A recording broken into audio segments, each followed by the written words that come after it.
1991ರಲ್ಲಿ ನಾನು ಹಲಸಿಗೆ ಗ್ರಾಫ್ಟ್ ಶುರು ಮಾಡಿದ್ದು. ಅದು ಸಾವಿರಗಟ್ಟಲೆ ಗಿಡ ನಮ್ಮ ರಾಜ್ಯ ಮಾತ್ರ ಅಲ್ಲ, ಹೊರ ರಾಜ್ಯಕ್ಕೆ ಹೋಗ್ತಾ ಉಂಟು. ಮಹಾರಾಷ್ಟ್ರಕ್ಕೆ ಹೋಗ್ತಾ ಉಂಟು, ತಮಿಳ್ನಾಡಿಗೆ ಹೋಗ್ತಾ ಉಂಟು, ಕೇರಳಕ್ಕೆ ಹೋಗ್ತಾ ಉಂಟು, ಎಲ್ಲೆಲ್ಲಿಗೂ ಹೋಗ್ತಾ ಉಂಟು. 90% ಗಿಡಗಳು IIHRಗೆ ಹೋಗ್ತವೆ. ನನಗೆ ಕಸಿ ಕಟ್ಟುವಂಥದ್ದು ಸಣ್ಣ ಪ್ರಾಯದಲ್ಲೇ, ಅಂದರೆ ಹೈಸ್ಕೂಲು ಹೋಗುವ ಟೈಮಲ್ಲೇ ನಾನು ಇದನ್ನು ಕಲ್ತ್ಕೊಂಡಿದ್ದೇನೆ. ಸಿದ್ದು ಮತ್ತು ಶಂಕರ ಅಂತ ಹೇಳುವಂಥ ವೆರೈಟಿ, ಅದು ಪೇಟೆಂಟ್ ಆದ ವೆರೈಟಿ. ಅದು ಯಾವ ನರ್ಸರಿಯವರು ಅದನ್ನು ಮಾರಲಿಕ್ಕಿಲ್ಲ, ಅಧಿಕೃತವಾಗಿ ಯಾರೂ ಮಾರುವುದಿಲ್ಲ. ಬೇರೆ ದೇಶದಿಂದ ಕೂಡ ನನಗೆ ಸೈನ್ಸ್ ತಂದುಕೊಟ್ಟು ಗಿಡ ಮಾಡಿಸುವವರು ಇದ್ದಾರೆ. ಎಳೆಯ ಗುಜ್ಜೆಯನ್ನು ಕಟಾವು ಮಾಡ್ತಾ ಇದ್ರೆ ನಿಮಗೆ ಏಪ್ರಿಲ್ ಮೇವರೆಗೂ ಬರ್ತಾ ಇರ್ತದೆ. ನಿಮಗೆ ಅಕ್ಟೋಬರಿಂದ ಏಪ್ರಿಲ್ ಮೇವರೆಗೂ ಬರ್ತಾ ಇರ್ತದೆ. ನಾವು ಅದರಲ್ಲಿ ಸುರುವಿಗೆ ಬಂದದ್ದು ಹಣ್ಣಿಗೆ ಅಂತ ಬಿಟ್ಟರೆ ಅದು ಅಲ್ಲಿಗೆ ಬರುವಂಥದ್ದು ನಿಲ್ತದೆ, ಹಣ್ಣು ಬೆಳೀತದೆ. ಈ ವರ್ಷ ಹಲಸು ಸೆಲೆಕ್ಟ್ ಮಾಡಿ ನೆಕ್ಸ್ಟ್ ವರ್ಷ ಅದರ ಗಿಡವನ್ನು ಸೇಲ್ ಮಾಡ್ತಾ ಇದ್ರು. ಸೇಲ್ ಮಾಡುವ ಹಾಗೆ. ನಮ್ಮ ಕರಾವಳಿಗೆ ಮಲೆನಾಡಿಗೆ ಆಗುವಂಥ ಜಾತಿಗಳೇ ಬೇರೆ, ಹೌದು. ಬಯಲು ಸೀಮೆಗೆ ಆಗುವಂಥದ್ದೇ. ಬಯಲು ಸೀಮೆಯ ವೆರೈಟಿಗಳು ಇಲ್ಲಿಗೆ ಚೆನ್ನಾಗಿ ಬರೋದಿಲ್ಲ, ಇಲ್ಲಿಯ ವೆರೈಟಿಗಳು ಬಯಲು ಸೀಮೆಗೆ ಚೆನ್ನಾಗಿ ಬರುತ್ತೆ. ಆರ್ಡರ್ ಮೊದಲೇ ಕೊಟ್ಟಿರ್ತಾರೆ, ಅವರ ಆರ್ಡರ್ನ್ನು ಪೂರೈಸಿಕೊಳ್ಳಲಿಕ್ಕೆ ನಮಗೆ ಸರಿ ಆಗ್ತದೆ. ಕಸಿಯಲ್ಲಿ ಈ ದ್ವಿದಳ ಜಾತಿಗಳಿಗೆ ಎಲ್ಲದಕ್ಕೂ ಕಸಿ ಕಟ್ಟಲಿಕ್ಕೆ ಆಗ್ತದೆ, ಏಕದಳಕ್ಕೆ ಆಗೋದಿಲ್ಲ.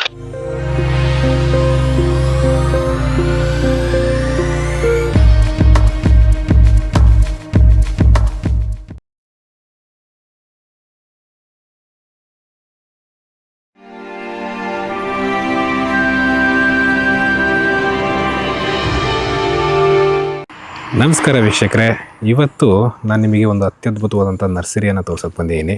ಅದಕ್ಕೂ ಮುಂಚೆ ಇಲ್ಲಿರುವಂಥ ಬೋರ್ಡ್ ನೋಡಿಬಿಡಿ ಹೇಗಿದೆ ಅಂತ ಹೇಳ್ಬಿಟ್ಟು. ಗಿಡಗಳು ಲಭ್ಯವಿಲ್ಲ, ಗೊತ್ತಾಯ್ತಲ್ಲ. ಬನ್ನಿ ಒಳಗಡೆ ಹೋಗೋಣ. ನಮಸ್ಕಾರ ಬಾಳ್ತಿಲಾಯ್ ಸರ್, ಹೇಗಿದ್ದೀರಾ? ಆರಾಮ್ ಆರಾಮ್. ಓಕೆ ವೀಕ್ಷಕರೇ, ನಾವಿವತ್ತು ಗುರುರಾಜ್ ಬಾಳ್ತಿಲಾಯರ್ ಅವರ ನರ್ಸರಿಯಲ್ಲಿದ್ದೀವಿ. ನರ್ಸರಿ ಅಂತ ಕರಿಬೋದಾ, ಹೇಗೆ ಕರಿಬೋದು sir? Vanashree plant care nursery ಎಲ್ಲ ಒಂದೇ ಅರ್ಥ ಬರುತ್ತಲ್ವಾ? ಹೌದು. ಆದ್ರೆ ಬೋರ್ಡ್ ಮಾತ್ರ ತುಂಬಾ ಚೆನ್ನಾಗಿದೆ ನಿಮ್ದು. ಬೋರ್ಡ್ ವನಶ್ರೀ ಪ್ಲಾಂಟ್ ಕೇರ್, ಗಿಡಗಳು ಲಭ್ಯವಿಲ್ಲ, ಹೇಗೆ ಸರ್ ಇದು? ಅದು ಇಲ್ಲಿ ನಾವು ರಿಟೇಲ್ ಆಗಿ ಹೆಚ್ಚಾಗಿ ಕೊಡ್ತಾ ಇಲ್ಲ ಅಲ್ಲ, ಹಾಗಾಗಿ ಕೆಲವು ಪೇಟೆಂಟ್ ಆದ ವೆರೈಟಿಗಳನ್ನು ಇಲ್ಲಿ ಗಿಡ ಮಾಡ್ತಾ ಇರೋದ್ರಿಂದ ಹೊರಗಡೆ ಕೊಡ್ಲಿಕ್ಕೆಲ್ಲ ನಮ್ಗೆ ಸ್ವಲ್ಪ ಸಮಸ್ಯೆ ಆಗ್ತದೆ. ಬೋರ್ಡ್ ಹಾಕೊಂಡು ಗಿಡ ಮಾಡ್ಲಿಕ್ಕೆ ಸ್ವಲ್ಪ ಸಮಸ್ಯೆ ಆಗ್ತದೆ, ಅದಕ್ಕೋಸ್ಕರ ಆ ರೀತಿ ಬೋರ್ಡ್ ಹಾಕಿದ್ದೀರಾ. ಒಂದು ವರ್ಷದ ಮೊದಲೇ ನಾವು ಆರ್ಡರ್ ತಗೊಂಡು ಮಾಡುವಂಥದ್ದು. ಹೌದು ವೀಕ್ಷಕರೇ, ಇವತ್ತು ನಾನು ಹೀಗೆ ಗುರುರಾಜ್ ಬಾಳ್ತಿರಾಯರ್ ಅವರ ನರ್ಸರಿಯಲ್ಲಿದ್ದೀನಿ. ವನಶ್ರೀ ಪ್ಲಾಂಟ್ ಕೇರು, ಪೆರಡೂರು ಅಲ್ವಾ ಸರ್? ಹೌದು, ಪೆರಡೂರು.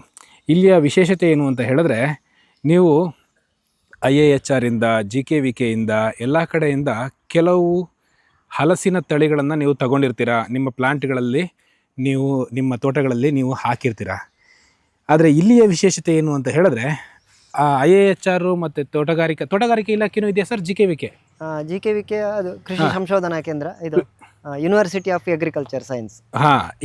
ಇಲ್ಲಿಗೆ ನೀವು ಗಿಡಗಳನ್ನ ಸಪ್ಲೈ ಮಾಡ್ತೀರಾ? ಮತ್ತೆ ಭಾರತೀಯ ತೋಟಗಾರಿಕಾ ಸಂಶೋಧನಾ ಕೇಂದ್ರ, ಹೆಸರುಘಟ್ಟ ಹಿರೇಹಳ್ಳಿ, ಅಲ್ಲಿಗೆ ನೀವು ಪೇಟೆಂಟ್ ಆದ ವೆರೈಟಿ ಕಸಿ ಗಿಡಗಳನ್ನ ನೀವು ಅಲ್ಲಿಗೆ ತಲುಪಿಸ್ತೀರಾ? ಹೌದು. ವೀಕ್ಷಕರೇ, ಇವರು ಆ ಸಂಸ್ಥೆಗಳಿಗೆ ಇಲ್ಲಿ ಗಿಡಗಳಿಗೆ ಕಸಿ ಕಟ್ಟಿ ಕೆಲವು ವೆರೈಟಿಗಳು, ಪೇಟೆಂಟ್ ಆದ ವೆರೈಟಿಗಳು, ಇವೆಲ್ಲದಕ್ಕೂ ಕಸಿ ಕಟ್ಬಿಟ್ಟು ಅಲ್ಲಿಗೆ ಮಾರ್ತಾರೆ, ಅಲ್ಲಿಗೆ ಕೊಡ್ತಾರೆ. ಅಲ್ಲಿಂದ ರೈತರಿಗೆ ಅವರು ಮಾರ್ತಾರೆ. ಸೊ ಹಾಗಾಗಿ ನಾನು ಮೊದಲೇ ತಿಳಿಸಿದಂತೆ ಬೋರ್ಡಲ್ಲಿ ನಿಮಗೆ ರೀಟೇಲ್ ಆಗಿ ಯಾರೋ ಒಬ್ರು ಖುದ್ದಾಗಿ ಒಂದು ಗಿಡ ಬೇಕು, 2 ಗಿಡ ಬೇಕು ಅಂತ ರೈತರು ಇವರಲ್ಲಿಗೆ ಡೈರೆಕ್ಟಾಗಿ ಬಂದರೆ ಗಿಡ ಸಿಗೋದಿಲ್ಲ ಅಲ್ವಾ ಸರ್? ಹೌದು. ಹೋಲ್ಸೇಲ್ ಆಗಿ ನಿಮಗೂ 1,000ನೋ 2,000ನೋ ಗಿಡ ಬೇಕು ಅಂತ ಹೇಳಿದ್ರೆ ಸಿಗುತ್ತೆ. ಹೌದು. ಅದು ಈ ಪೇಟೆಂಟ್ ಆದ ವೆರೈಟಿ ಸಿಗೋದಿಲ್ಲ, ಬೇರೆ ವೆರೈಟಿಗಳು ಸಿಗುತ್ತೆ. ಬೇರೆ ವೆರೈಟಿಗಳು ಕ್ಲೈಮೇಟಿಗೆ ಆಗುವಂತ ವೆರೈಟಿ ನೋಡಿ ನಾನು ಕೊಡ್ತೇನೆ. ಖಂಡಿತ ಸರ್. ಸೊ ವೀಕ್ಷಕರೇ, ಬನ್ನಿ ಹಾಗಾದರೆ ಇವತ್ತು ನಮ್ಮ ಗುರುರಾಜ್ ಬಾಳ್ತಿರಾಯರ್ ಅವರ ವನಶ್ರೀ ಪ್ಲಾಂಟ್ ಕೇರ್ನ ಒಳಗಡೆ ಯಾವ್ಯಾವ ತಳಿಗಳು ಇದ್ದಾವೆ, ಅವುಗಳ ವಿಶೇಷತೆ ಏನು, ಇದ್ರ ಬಗ್ಗೆ ಒಂದು ಸಣ್ಣ ಮಾಹಿತಿಯನ್ನು ನಿಮ್ಮ ಮುಂದೆ ಇಡ್ತೀವಿ. ಗುರುರಾಜ್ ಸರ್, ನನಗೆ ಈ ಒಂದು ಹಂತದಲ್ಲಿ ನಿಮ್ಮಲ್ಲಿ ಒಂದು ಪ್ರಶ್ನೆ ಕೇಳಬೇಕು. ನಿಮ್ಮ ತೋಟದಲ್ಲಿ ಕಸಿ ಕಟ್ಟುವಿಕೆಯೇ ಒಂದು ಮುಖ್ಯವಾದಂಥ ಕೆಲಸ. ನಿಮ್ಮ ಈ ಕಸಿ ಕಟ್ಟುವಿಕೆ ಹೇಗೆ ಸ್ಟಾರ್ಟ್ ಆಯಿತು, ಅದರ ಒಂದು ಆಸಕ್ತಿ ಹೇಗೆ ಸ್ಟಾರ್ಟ್ ಆಯಿತು ನಿಮಗೆ ಅಂತ ತಿಳಿಸ್ಕೊಡ್ಬೋದಾ? ಇದು ನನಗೆ ಕಸಿ ಕಟ್ಟುವಂಥದ್ದು ಸಣ್ಣ ಪ್ರಾಯದಲ್ಲೇ, ಅಂದರೆ ಹೈಸ್ಕೂಲು ಹೋಗುವ ಟೈಮಲ್ಲೇ ನಾನು ಇದನ್ನು ಕಲ್ತ್ಕೊಂಡಿದ್ದೇನೆ. ಇದು ಮೂಲತಃ ನಾವು ಧರ್ಮಸ್ಥಳದವರು, ಅಲ್ಲಿ ನನ್ನ ಅಣ್ಣ, ಅವನಿಗೂ ಕೂಡ ಈ ಗ್ರಾಫ್ಟ್ ಮಾಡೋ ಬಗ್ಗೆ ಒಳ್ಳೆ ಆಸಕ್ತಿ ಇತ್ತು. ಅವ ನನಗೆ ಸ್ವಲ್ಪ ಅದರ ಬಗ್ಗೆ ಹೇಳಿಕೊಟ್ಟು ನಾನು ಇಲ್ಲಿ ಅದನ್ನು ಸ್ವಲ್ಪ ಕಟ್ಟುವಂಥದ್ದು ಮಾಡಿದೆ. ಆನಂತರ ಕೈಗೆ ಪಳಗಿ ಇದು ಬರಲಿಕ್ಕೆ ಸ್ವಲ್ಪ ಬೇರೆ ಇತರ ನರ್ಸರಿಗಳು, ಅಂದರೆ ನಮ್ಮ ಗುರುಗಳು ನಾರಾಯಣ ಕೆದಿಲಾಯ ಅಂತ ಇದ್ದಾರೆ, ಅವರಲ್ಲಿ ಇದ್ದು ಸ್ವಲ್ಪ ಕೈ ಒಳ್ಳೆ ಎಕ್ಸ್ಪರ್ಟ್ ಆಗುವ ಹಾಗೆ ಕೈ ಸ್ವಲ್ಪ ಪಳಗಿಸ್ಕೊಳ್ಳಿಕ್ಕೆಲ್ಲ ಒಳ್ಳೆಯದಾಗ್ತದೆ. ಸಾವಿರಗಟ್ಟಲೆ ಕಟ್ಟುವಾಗ ಕೈ ಪಳಗಬೇಕಾಗ್ತದೆ, ಕೈಗೆ ಹಿಡಿತ ಸಿಕ್ಕಲಿಕ್ಕೆ ನಾವು ಒಂದು ಕಡೆ ಅವರು ನನಗೆ ಗುರುಗಳಾಗಿ ಮಾರ್ಗದರ್ಶನ ಕೊಟ್ಟರು. ಹಾಗೆ ಮತ್ತು ಎಲ್ಲ ವೆರೈಟಿಯ ಮಾವು ಹಲಸು ಎಲ್ಲ ಕಟ್ತಾ ಕಸಿಯನ್ನು ನಾವು ಅದನ್ನೇ ಒಂದು ವೃತ್ತಿಯನ್ನಾಗಿ ಪ್ರವೃತ್ತಿ ತಗೊಂಡದ್ದು, ಈಗ ವೃತ್ತಿಯನ್ನಾಗಿ ಅದನ್ನು ನೀವು ತಗೊಂಡ್ರಿ. ಹೌದು. ಇಲ್ಲಿ ನಾನು ಮತ್ತೊಂದು ಕೇಳಬೇಕೇನು ಅಂದರೆ, ನಿಮಗೆ ಈ ರೀತಿ ಆಸಕ್ತಿ ಹುಟ್ಟಿದ್ರು ಕೂಡ ಈಗ ನಿಮ್ಮ ಒಂದು ನರ್ಸರಿಯಲ್ಲಿ ಕಾಣಸಿಗೋದು ಬರೀ ಹಲಸು ಮಾತ್ರ. ಹಿಂದೆ ನೀವು ಹೇಳಿದಂತೆ ನಿಂಬು, ಹೌದು, ನಿಂಬೆ, ಗೇರು ಎಲ್ಲದನ್ನು ನೀವು ಮಾಡ್ತಾ ಇದ್ರಿ, ಎಲ್ಲ ವೆರೈಟಿ. ಈಗ ನೀವು ಈ ಹಲಸಿಗೆ ಸೀಮಿತವಾದದ್ದು ಹೇಗೆ? ಅದೇ ಈ ಕಸಿಯಲ್ಲಿ ಈ ದ್ವಿದಳ ಜಾತಿಗಳಿಗೆ ಎಲ್ಲದಕ್ಕೂ ಕಸಿ ಕಟ್ಟಲಿಕ್ಕೆ ಆಗ್ತದೆ, ಏಕದಳಕ್ಕೆ ಆಗೋದಿಲ್ಲ. ಈ ಕಸಿ ಕಟ್ಟಲಿಕ್ಕೆ ಆಗುವಂಥದ್ದೆಲ್ಲ ನಾನು ಗ್ರಾಫ್ಟ್ ಮಾಡ್ತೇನೆ, ಹೂವಿನ ಗಿಡಗಳಿಂದ ಹಿಡಿದು ಎಲ್ಲವೂ ಗ್ರಾಫ್ಟ್ ಮಾಡ್ತೇನೆ. ಈಗ ಅದನ್ನೆಲ್ಲ ವರ್ಷ ಹೋದಾಗೆ ಕಡಿಮೆ ಮಾಡಿ ಈಗ ಬರೇ ಹಲಸನ್ನು ಗುರಿಯಾಗಿ ಇಟ್ಕೊಂಡು ಈಗ ಮಾಡ್ತಾ ಇದ್ದೇನೆ. ಅಂದರೆ ಅನಿವಾರ್ಯ ನನಗೆ, ಅಂದರೆ ಕಟ್ಟಲಿಕ್ಕೂ ನಮ್ಮ ಇಲ್ಲಿ ಜನ ಇಲ್ಲ, ನಮ್ಮ ಕೈಯಿಂದ ಎಷ್ಟು ಸಾಧ್ಯ ಆಗ್ತದೆ ಅಷ್ಟನ್ನು ಕಟ್ಟುವಾಗ ಈ ಹಲಸಿಗೆ ನಮಗೆ ಹೆಚ್ಚು ಡಿಮಾಂಡ್ ಇರೋದ್ರಿಂದ ಅದನ್ನೇ ಮಾಡಲಿಕ್ಕೆ ಸರಿ ಆಗ್ತದೆ. ಅಲ್ಲದೆ ನನಗೆ IAHR ನಿಂದ ಆರ್ಡ್ರ್ ಮೊದಲೇ ಕೊಟ್ಟಿರ್ತಾರೆ, ಅವರ ಆರ್ಡ್ರನ್ನು ಪೂರೈಸಿಕೊಳ್ಳಲಿಕ್ಕೆ ನಮಗೆ ಸರಿ ಆಗ್ತದೆ. ಮತ್ತು ಉಳಿದ ಚೂರು ಟೈಮ್ ಸಿಕ್ಕುವಾಗ ನಾನು ಇತರ ವೆರೈಟಿಗಳನ್ನು, ಬೇರೆ ವೆರೈಟಿಗಳನ್ನು ಮಾಡಿ ವರ್ಷದಲ್ಲಿ ಒಂದು ತಿಂಗಳು, ಅಂದರೆ ಜೂನ್ನಲ್ಲಿ ಬಾಕಿ ಯಾವಾಗಲೂ ಇರೋದಿಲ್ಲ, ಜುಲೈ ತಿಂಗಳಲ್ಲಿ ಇತರ ವೆರೈಟಿಗಳನ್ನು ಕೂಡ ಹೊರಗಡೆ ಸ್ವಲ್ಪ ಮಾಡಿ ಕೊಡ್ತೇನೆ.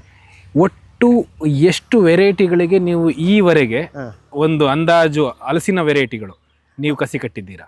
ಈವರೆಗೆ ಅದೇ ನಾವು ಲೆಕ್ಕ ಇಟ್ಕೊಂಡದ್ದು ಒಂದು 250 ಚಿಲ್ಲರೆ ವೆರೈಟಿಗಳು. 250 ವೆರೈಟಿಗಳು. ಓಕೆ. ಇನ್ನೂ ಒಂದು 40-50 ಅದಕ್ಕೆ ಆ್ಯಡ್ ಆಗ್ಲಿಕ್ಕೆ ಉಂಟು. ಬೇರೆ ದೇಶದ್ದು ಉಂಟು ಅದರಲ್ಲಿ. ಊರಲ್ಲಿ ಆಯ್ಕೆ ಮಾಡಿದ ತಳಿಗಳು ಉಂಟು. ಮತ್ತು ಕೆಲವೊಂದು ನಾವು ಅದರ ಇದು ಇಟ್ಟುಕೊಂಡು ಇರುವುದಿಲ್ಲ. ಯಾವುದು ಈಗ ಒಂದು ಮಾರ್ಗ ಮಾಡುವಾಗ ಒಂದು ವಿಶೇಷದ ಮರವನ್ನು ಅದು ಕಡಿಬೇಕಾಗ್ತದೆ. ಆ ಸಂದರ್ಭದಲ್ಲಿ ಆ ಮರವನ್ನು ರಕ್ಷಣೆ ಮಾಡಬೇಕು. ಅಥವಾ ಒಂದು ಮನೆ ಮಾಡುವಾಗ ಮನೆಯ ಅಡಿಯಲ್ಲಿ, ಮನೆ ಬರುವ ಜಾಗದಲ್ಲಿ ಒಂದು ಹಲಸಿನ ಮರ ಇರ್ತದೆ, ಅದನ್ನು ಕಡಿಬೇಕಾಗ್ತದೆ. ಅದು ತುಂಬ ಟೇಸ್ಟ್ ಏನೂ ಇರೋದಿಲ್ಲ, ಆದರೆ ಅದಕ್ಕೆ ಆ ಮನೆಯವರಿಗೆ ಭಾವನಾತ್ಮಕವಾಗಿ ಆ ಮರದ ಮೇಲೆ ಒಂದು ಸಂಬಂಧ ಇರುತ್ತೆ. ಹಾಗಾಗಿ ಆ ಮರವನ್ನು ನಾನು ಮಾಡಿಕೊಡ್ತೇನೆ. ಆ ಮರದ ನಾನು ರೆಕಾರ್ಡಿಗೆ ಅದನ್ನು ಇಟ್ಕೊಳ್ಳೋದಿಲ್ಲ, ಯಾಕಂದ್ರೆ ಅದರ ರುಚಿ ಅದು ಯಾವುದು ನನಗೆ ಗೊತ್ತಿರೋದಿಲ್ಲ, ಅವರಿಗೆ ಮಾಡಿಕೊಡ್ತೇನೆ. ನೀವೀಗ ಹೇಳಿದಂತ 251 ನೀವು ರುಚಿ ಕಂಡದ್ದು? ಇದು ಈಗ ನಾವು ರುಚಿ ಕಂಡದ್ದು. ಈಗ ನಾವು ಹಲಸು ಮೇಳದಲ್ಲಿ ಪ್ರೈಸ್ ಅವಾರ್ಡ್ ಎಲ್ಲ ಬಂದ ವೆರೈಟಿಗಳು, ಹಲಸು ಮೇಳ ಮಾಡ್ತಾರೆ, ಅಲ್ಲಿ ಒಂದು 50-60 ವೆರೈಟಿಗಳು, 100 ವೆರೈಟಿಗಳು ಸ್ಪರ್ಧೆಗೆ ಬರ್ತವೆ. ಸ್ಪರ್ಧೆಯಲ್ಲಿ ಫಸ್ಟ್ ಪ್ರೈಸ್, ಸೆಕೆಂಡ್ ಪ್ರೈಸ್ ಹಾಗೆ ಬರ್ತವೆ. ಆ ಪ್ರೈಸ್ ಬಂದ ವೆರೈಟಿಗನ್ನು ನೆಕ್ಸ್ಟ್ ಹಲಸು ಮೇಳಕ್ಕೆ ಗಿಡ ಮಾಡಿ ಕೊಡುವಂಥದ್ದು, ಇದೆಲ್ಲ ಮೊದಲು ವಿಟ್ಲ ಸೈಡ್, ಪುತ್ತೂರು ಸೈಡ್ನಲ್ಲಿ ಅದು ಒಂದು ಖಯಾಮ್ ಇತ್ತು. ಅದನ್ನು ನಡೆಸ್ಕೊಡೋರು ಇದ್ರು. ಅಲ್ಲಿ ಹಲಸು ಸ್ನೇಹಿ ಕೂಟ ಅಂತ ಇತ್ತು. ಅಲ್ಲಿ ಅವರು ಈ ವರ್ಷ ಹಲಸು ಸೆಲೆಕ್ಟ್ ಮಾಡಿ ನೆಕ್ಸ್ಟ್ ವರ್ಷ ಅದರ ಗಿಡವನ್ನು ಸೇಲ್ ಮಾಡುವ ಹಾಗೆಲ್ಲ ಇತ್ತು.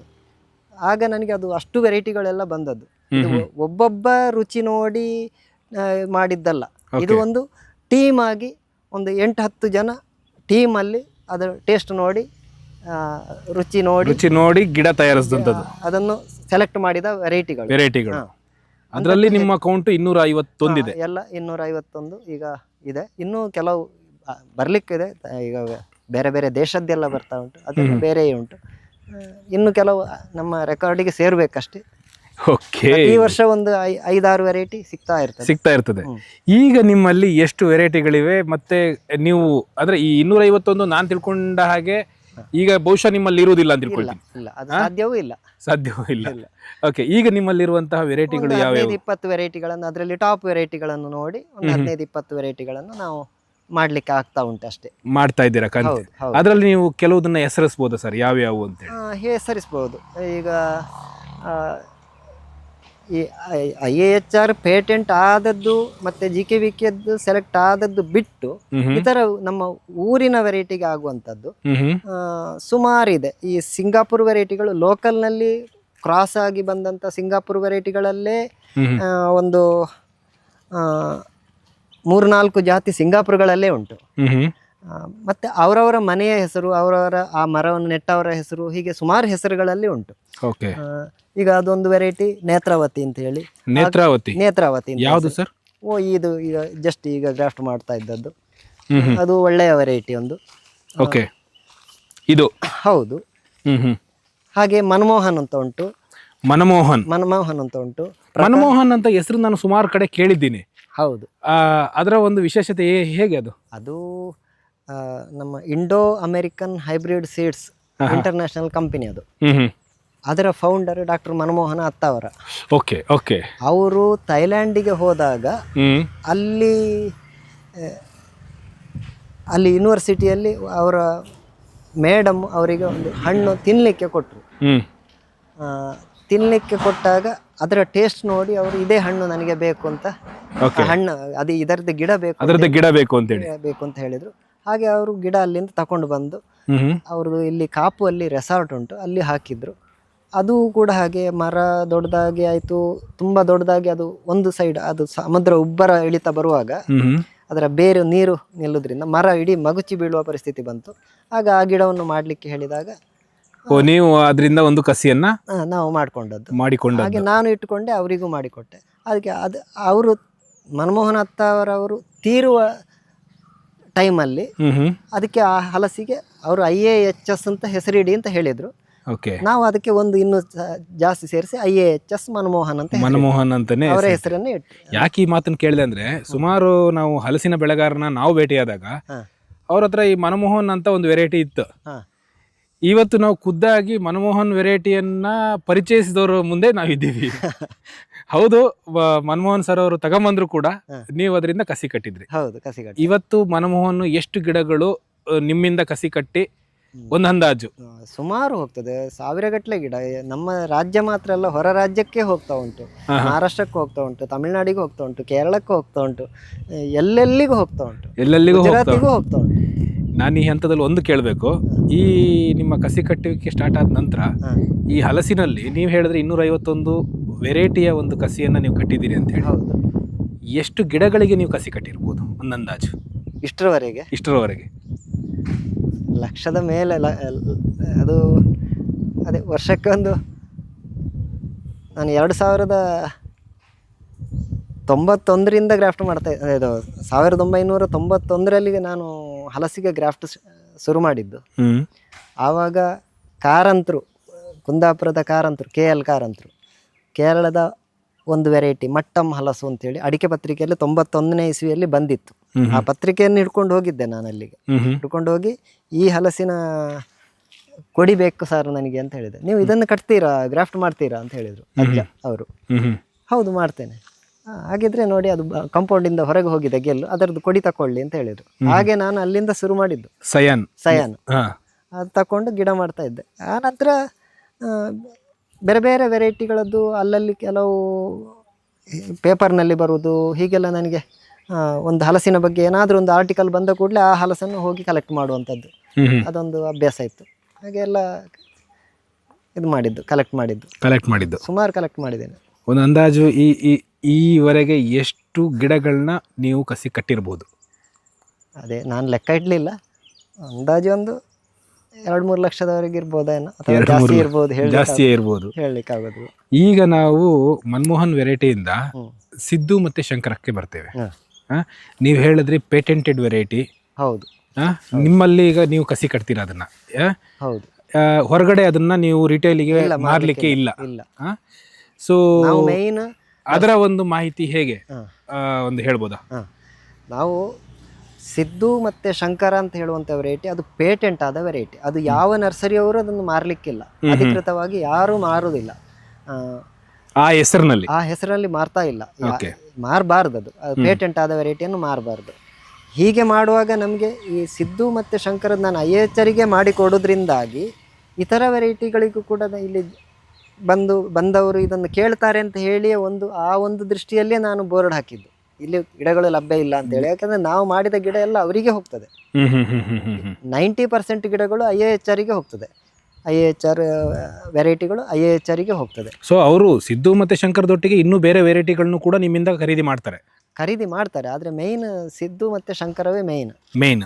ಅಂದ್ರೆ ಅದು ಅವರ ಪರ್ಸನಲ್, ಅದು ಯಾರಾದರೂ ಅವ್ರ ಹತ್ರ ರೈತರು ಕೇಳಿದ್ರೆ ಇಲ್ಲಿಗೆ ಕಳಿಸ್ತಾರೆ. ಅಲ್ಲಿಂದ ಅಂದ್ರೆ ಈ ಭಾಗದವರು ಯಾರಾದರೂ ಕೇಳಿದ್ರೆ, ಈ ಭಾಗದವರು ಅಲ್ಲ, ಬೇರೆ ಬೇರೆ ರಾಜ್ಯದವರನ್ನು ಕೂಡ ಆ ವೆರೈಟಿ ಬೇಕಿದ್ರೆ ಅಲ್ಲಿಗೆ ಹೋಗಿ ಅಂತ ಹೇಳ್ತಾರೆ. ಓಕೆ, ಇತರ ವೆರೈಟಿಗಳು ಹೌದು, ಅಲ್ಲಿ ಹೋಗಿ ಅಲ್ಲಿ ಒಳ್ಳೆ ಗಿಡ ಸಿಗ್ತದೆ ಅಂತ ಹೇಳ್ತಾರೆ. ಒಂದು ಗಿಡ ಸಿಗ್ತದೆ. ಈ ನಿಮ್ಮ ಸಿದ್ದು ಮತ್ತೆ ಇದ್ರದ್ದು ಯಾವ್ದ್ರದ್ದು ಶಂಕರದ್ದು ಆ ಒಂದು ಜರ್ನಿ ನಿಮಗೆ ಮತ್ತೆ ಈ IIHR ನೊಟ್ಟಿಗೆ ನಿಮ್ಮ ಒಂದು ಪಯಣ ಹೇಗೆ ಸ್ಟಾರ್ಟ್ ಆಯಿತು? ಅದು ಫಸ್ಟಿಗೆ ನಾನು G11 ಅಂತ ಹೇಳಿ ತೂಬ್ಗೆರೆ ರೆಡ್ ಅಂತ ಹೇಳುವಂಥ ಒಂದು ವೆರೈಟಿ, ಡಾಕ್ಟರ್ ಪ್ರಕಾಶ್ ಪಾಟೀಲ್ ಅವರು ಈಗ ಆಲ್ ಇಂಡಿಯಾ ಕೋಆರ್ಡಿನೇಟರ್, ಅವರು ಇದಕ್ಕೆ ಫ್ರೂಟ್ಸಿನ ಇದರಲ್ಲಿ ದೊಡ್ಡ ಸೈಂಟಿಸ್ಟ್. ಅವರು ಫಸ್ಟಿಗೆ ನನ್ನ ಹತ್ರ G11 ವೆರೈಟಿಯನ್ನು ಮಾಡಿಕೊಡಿ ಅಂತ ಹೇಳಿದರು. ಅದು ಶ್ರೀಪಡ್ರೆ ಅವರು ನನಗೆ ಅದು ಲಿಂಕ್ ಮಾಡಿಕೊಟ್ರು. ಹಾಗೆ ಆ ಮೂಲಕ ನಾನು ಅದನ್ನು ಗಿಡ ಮಾಡಿ ಅವರಿಗೆ ಕೊಡ್ತಾ ಇದ್ದೆ, IIHR ಹೆಸರುಘಟ್ಟಕ್ಕೆ ಕೊಡ್ತಾ ಇದ್ದೆ. ಅದನ್ನು ಕಂಟಿನ್ಯೂ ಅದೊಂದು 4 ವರ್ಷ ಮಾಡಿ ಕೊಡ್ತಾ ಇದ್ದಾಗ ಈ ಸಿದ್ದು ಹಲಸು ಬಗ್ಗೆ ಹಲಸಿನ ಸಂಶೋಧನಾ ಕೇಂದ್ರ ಇದೆ ತುಮಕೂರಿನಲ್ಲಿ ಸ್ಟಾರ್ಟ್ ಆಯಿತು. ಹಾಗೆ ಅಲ್ಲಿ ಒಂದು ವೆರೈಟಿ, ತುಮಕೂರಿನ ವೆರೈಟಿ ಒಂದು ಅವರು ಐಡೆಂಟಿಫೈ ಮಾಡಿ ಒಂದು 2 ವೆರೈಟಿಯನ್ನು ರಿಲೀಸ್ ಮಾಡಿ ಅದನ್ನು ಪೇಟೆಂಟ್ ಮಾಡಿ ರೈತರ ಹೆಸರಲ್ಲಿ ಅದು ದೊಡ್ಡ ರೆಕಾರ್ಡ್. ಅದು ಇಂಡಿಯಾದ ಪೋಸ್ಟ್ ಕವರ್ ಕೂಡ ಆ ಹೆಸರಲ್ಲಿದೆ, ಸಿದ್ದು ಹಲಸು ಪೋಸ್ಟ್ ಕವರ್ ಕೂಡ ಇದೆ. ಇಲ್ಲಿ ನಾನು ಮತ್ತೊಂದು ಕೇಳಬೇಕು, ಈ IIHRನವರಿಗೆ ವಿಪರೀತವಾದಂಥ ಕಸಿ ಕಟ್ಟಿಗೆಯರು ಇದ್ದಾರೆ, ಅವ್ರನ್ನೆಲ್ಲರನ್ನೂ ಬಿಟ್ಟು ನಿಮ್ಮನ್ನ ಚೂಸ್ ಮಾಡಿದ್ದೆ ಯಾಕೆ? ಒಂದನೇದು ಸ್ಕಿಲ್, ಓಕೆ, ಕೈಯ ಸ್ಕಿಲ್ ನೋಡಿ. ಎರಡನೇದು ಇಲ್ಲಿಯ ಕ್ಲೈಮೇಟ್, ಅಲ್ಲಿಯ ಡ್ರೈ ಕ್ಲೈಮೇಟಿಗಿಂತ ಇಲ್ಲಿಯ ಕೋಸ್ಟಲ್ ಕ್ಲೈಮೇಟ್ನಲ್ಲಿ ಪರ್ಸೆಂಟೇಜ್ ಜಾಸ್ತಿ ಬರ್ತದೆ. ಹೌದು, ಒಂದನೇದು. ಎರಡನೇದು ಅಲ್ಲಿ ಅದಕ್ಕೆಂತೇಳಿ ಸ್ಕಿಲ್, ಅದರಲ್ಲೇ ಪಳಗಿದ ಟೆಕ್ನಿಷಿಯನ್ಗಳು ಇಲ್ಲ. ಹಾಗಾಗಿ ಈಗ ಇದ್ದಾರೆ, ಆದರೆ ದೊಡ್ಡ ಪ್ರಮಾಣದಲ್ಲಿ ಮಾಡ್ತಾ ಇಲ್ಲ.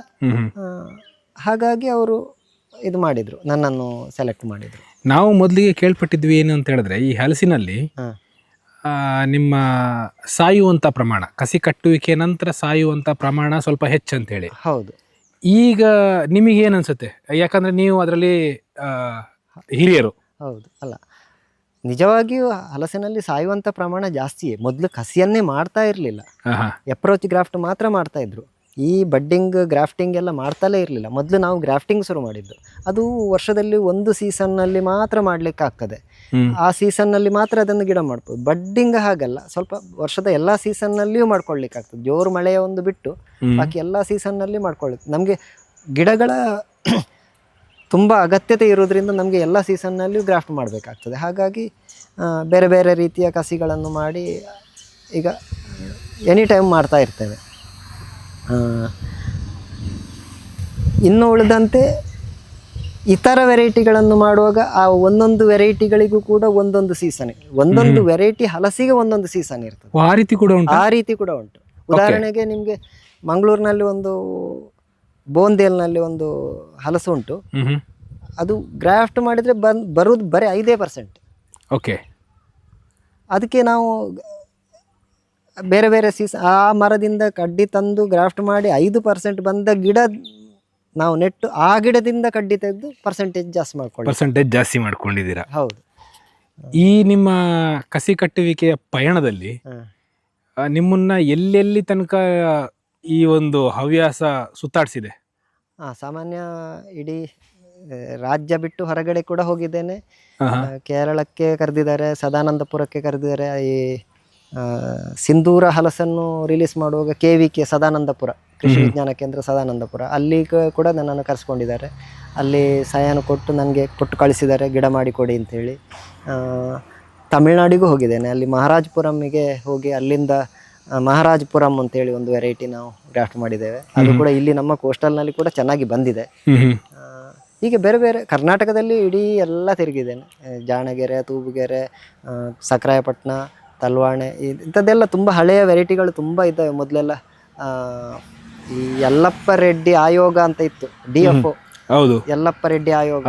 ಅವರು ನಮ್ಮ ಕಾಡು ಮಾವು ಮತ್ತು ಹಲಸಿನಲ್ಲಿ ಪ್ಲಸ್ ಟ್ರೀ ಅಂತೇಳಿ ಕೆಲವು ಐಡೆಂಟಿಫೈ ಮಾಡಿದ್ದಾರೆ.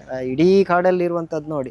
ಪ್ಲಸ್ ಟ್ರೀ ಅಂದರೆ ಪ್ಲಸ್ ಟ್ರೀ ಅಂತ ಒಳ್ಳೆಯ ಜಾತಿ, ಅದರಲ್ಲಿ ಒಳ್ಳೆಯ ಜಾತಿ ಈಲ್ಡ್ ಕೊಡುವಂಥ ಉಪ್ಪಿನಕಾಯಿ ಮಿಡಿಗಳಲ್ಲಿ ಒಳ್ಳೆಯ ಮಿಡಿ ಕೊಡುವಂಥದ್ದು, ಹಲಸಿನಲ್ಲಿ ಒಳ್ಳೆಯ ವೆರೈಟಿ ಅವರು ಆವಾಗಲೇ ಮಾಡಿಕೊಂಡಿದ್ದಾರೆ. ಈಗಲೂ ಆ ಮರಗಳು ಅಲ್ಲಿ ಮೈಸೂರಿನ ಅರಣ್ಯ ಭವನದಲ್ಲಿ ಇದೆ.